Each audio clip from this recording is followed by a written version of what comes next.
Life has a way of surprising us, especially when we least expect it. At 60, I thought my life was winding down. But it was only just beginning. After years of living for others, I finally decided to live for myself. This is the story of how I found freedom, discovered new dreams, and reclaimed my life. Join me on this incredible journey of self-discovery, resilience, and the pursuit of happiness. Don't forget to subscribe to the channel to start today's story with life stories. I still remember the coldness of the air as I walked into the house that day. My 60th birthday, an age that, in my mind, marked the end of a chapter and the beginning of another. For so many years, I had waited for this moment, hoping it would be filled with warmth, joy, and love. Yet, as I stepped inside, there was nothing but an overwhelming silence that screamed louder than any words could. Jack, my husband of 30 years, was sprawled lazily on the couch, his face half turned away from me as though I were just another part of the furniture in our living room. My son, Chris, sat at the table, scrolling through his phone, not bothering to look up as I entered. They hadn't even acknowledged my presence. Not a single, happy birthday, Mom. Not even a smile. I had made the meal, prepared everything with care, hoping it would show them how much I still cared, how much I still wanted to make something meaningful for them. But it was like I didn't even exist. The table was set, but not for me. The dishes I had spent the morning preparing, steak, roasted vegetables, and even the clam chowder I had carefully researched, were devoured. With not a word of appreciation from either of them. As I looked down at the shattered remnants of the cake I had so lovingly baked for myself, a sense of emptiness filled me. How could it be? How could they, the two people I had given my life to, disregard me so completely? I tried to speak, tried to make them see. But when I softly said, "I want a divorce," they laughed. Jack's face twisted into a cruel grin, and he shot back at me. "Where would you go? You're 60, no savings. No retirement. You wouldn't survive without me." Chris, who had barely looked up from his phone, sneered. "Yeah, Mom, you've got no money. You can't afford to support yourself. What are you going to do?" I had been stunned. For so many years, I had sacrificed everything for them, my dreams, my happiness, my own needs, and yet, here I was, standing in front of them, my own flesh and blood, asking for something simple, recognition, love, appreciation, but it was clear they didn't see me that way. To them, I was just a nuisance, a burden they had to deal with. Their words stung, but they weren't what hurt the most. No, the most painful thing was realizing that they didn't even care. Not once had they asked if I was okay when I had wandered the streets for hours that morning, preparing myself to make their day special. Not once had they asked if I needed help or if I had enjoyed the cake I had baked. I had always been the one to keep the peace, to clean up the messes they created, to sacrifice my own desires for the sake of their happiness. But not this time. This time, something in me broke. Jack's words echoed in my head as he mocked me. "You're old. You've got nothing. Who would want you?" And Chris, my own son, who I had always thought I could rely on, looked at me with such indifference that it made my heart ache. They had no idea how much I had given, how much I had endured. I had been a good wife, a devoted mother, but it was never enough. They didn't see me, not truly. At that moment, as I stood there, surrounded by the wreckage of my birthday, something shifted inside of me. For the first time in years, I looked at them, Jack and Chris, and saw them not as the people I had to please, but as the people who had held me back. I had spent so much of my life catering to their needs, always putting myself last, thinking that if I just did more, gave more, loved more, they would see me, they would appreciate me, but the truth was that they never would. And so, I took a deep breath. Feeling a strange sense of calm wash over me, I turned to them and said, with a quiet but firm voice, "I want a divorce."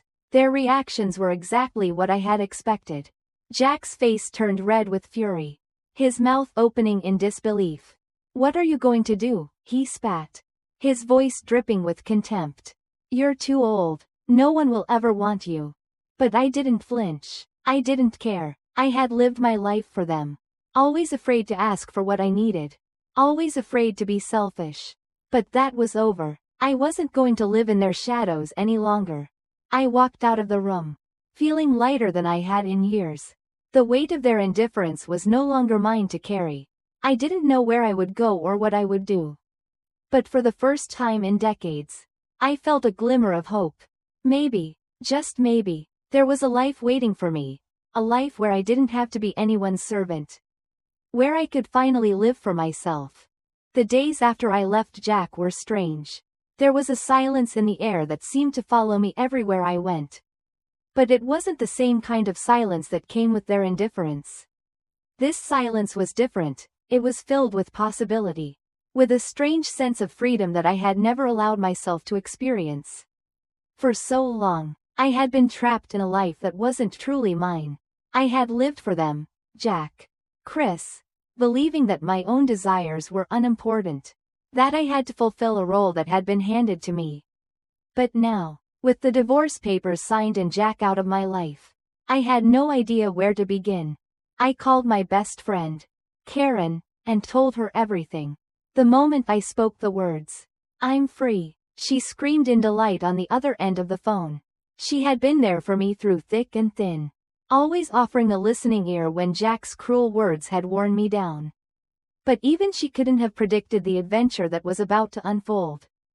It was Karen who suggested the idea of a road trip. "You've spent your whole life worrying about everyone else," she said. "It's time for you to live for yourself. Let's go on a journey.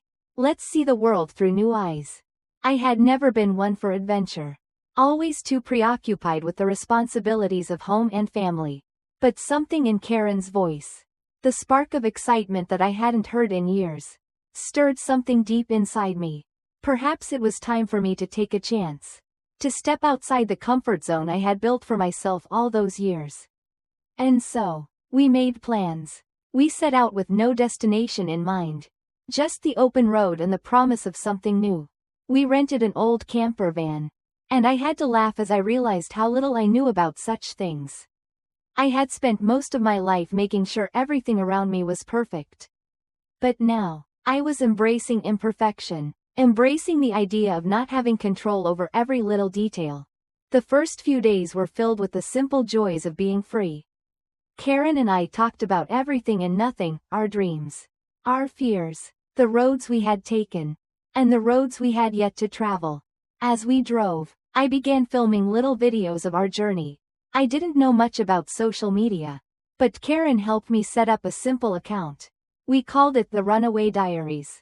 Each day, I shared snippets of our adventure, the sunsets we chased, the quirky diners we stopped at, the moments of laughter and peace that came from simply being present in the moment.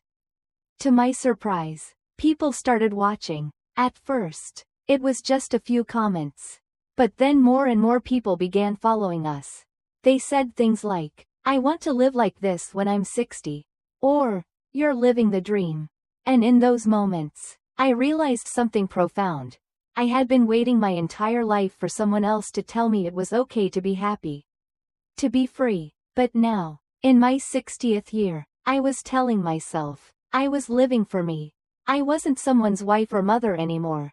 I was just Helen, just me. The money I made from those videos wasn't much at first, but it was enough to keep us going.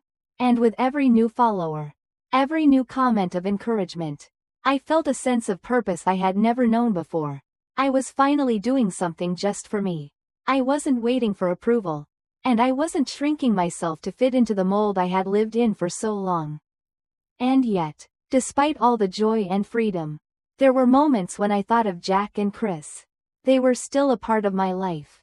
Even though I had left them behind, Jack's words still echoed in my head. "You'll never survive without me." But every day, I proved him wrong. Every day, I proved to myself that I didn't need anyone's permission to be happy. I didn't need anyone's approval to live my life on my own terms. As the days passed, I felt something within me that had been dormant for years start to stir. Hope. The life I had thought was over had just begun. As the months passed, Karen and I continued our road trip, crisscrossing the country, visiting places I had only ever read about.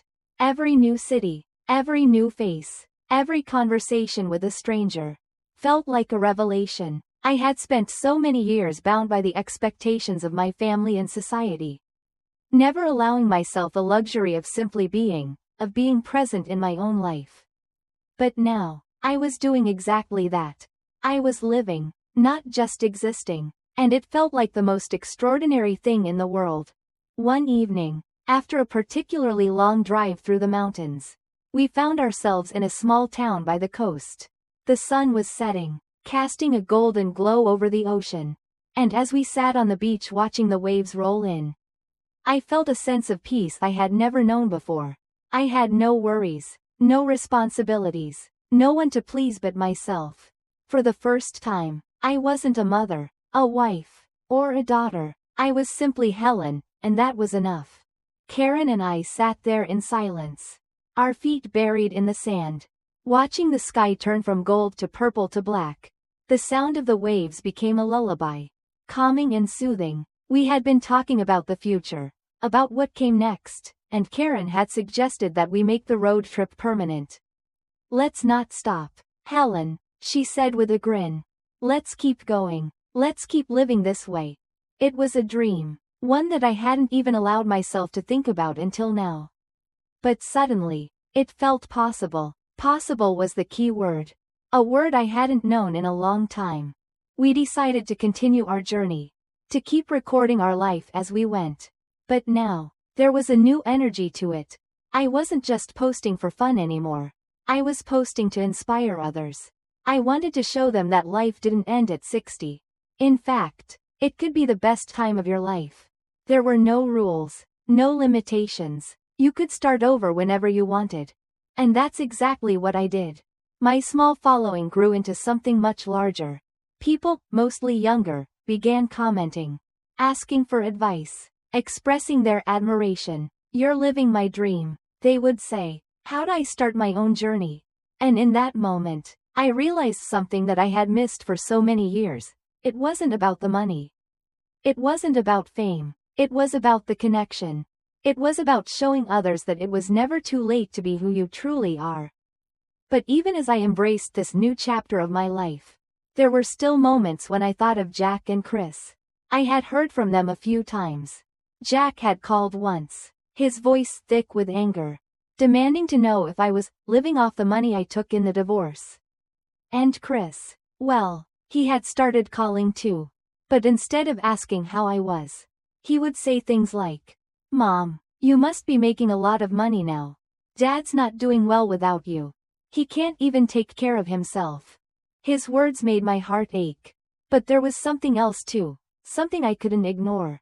It was the same sense of entitlement that had always been there. The belief that I owed them something. It was painful to hear.